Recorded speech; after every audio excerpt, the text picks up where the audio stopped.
ان کی جانب سے ان کے اوپر ایگزیکٹو کے اوپر تنقید کی جا رہی تھی، اسٹیبلشمنٹ کے اوپر، ایجنسیز کے اوپر، ان کے کردار کے اوپر تنقید کی جا رہی تھی.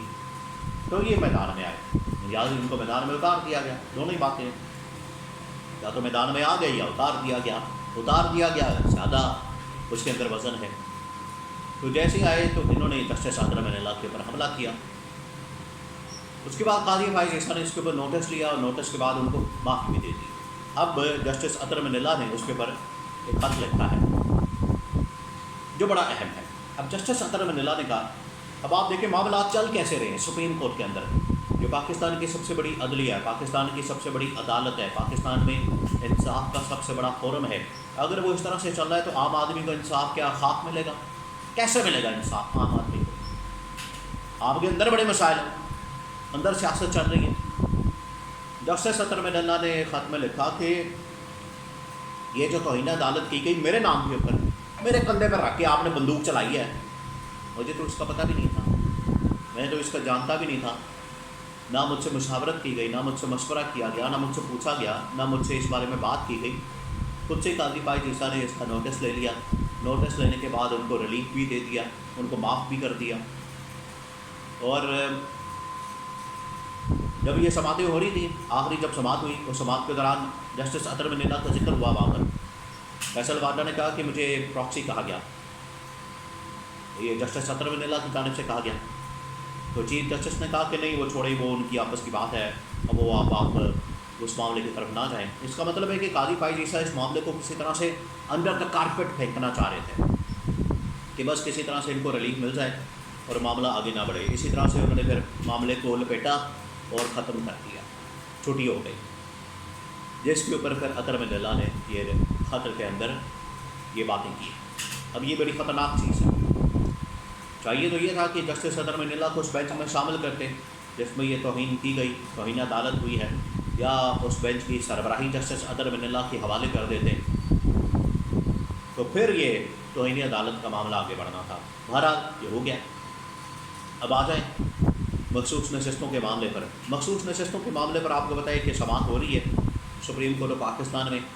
اب اس میں ایک اضافی نوٹ لکھا گیا ہے جسٹس عطر من اللہ کی جانب سے. جسٹس عطر من اللہ نے chief justice of Pakistan justice قاضی فائز عیسیٰ کے نام خط میں اضافی نوٹ لکھا ہے اس فیصلے میں، اور کہا ہے کہ 2-3 چیزیں انہوں نے بیان کی ہیں. سب سے پہلی بات انہوں نے کہا کہ الیکشن کمیشن آف پاکستان، اور الیکشن کمیشن آف پاکستان کے اوپر بہت بڑا سوالیہ نشان لگایا جا رہا ہے، اور سارا قصوروار ذمہ دار الیکشن کمیشن آف پاکستان ہے.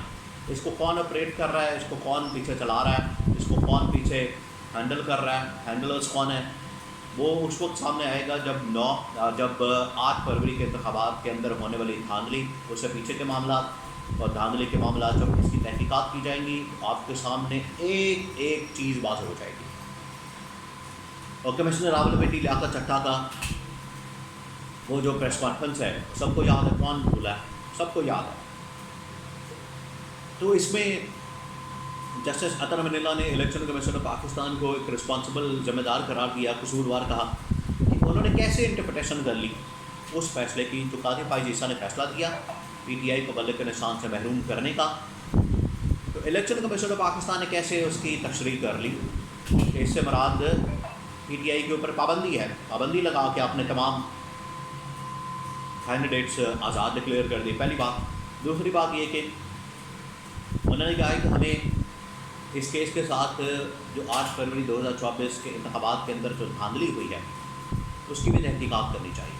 اب اس کی تحقیقات کی ڈیمانڈ سپریم کورٹ سے بھی سامنے آئی ہے، امریکہ سے بھی سامنے آئی ہے، پاکستانی عوام بھی اس کے اوپر ڈیمانڈ کرتی ہے، عمران خان بھی ڈیمانڈ کرتا ہے، اور جتنے اس وقت پولیٹیکل پارٹیز اپوزیشن کے اندر ہے وہ تمام کی تمام اس دھاندلی کے اندر تحقیقات کی ڈیمانڈ کرتی ہے.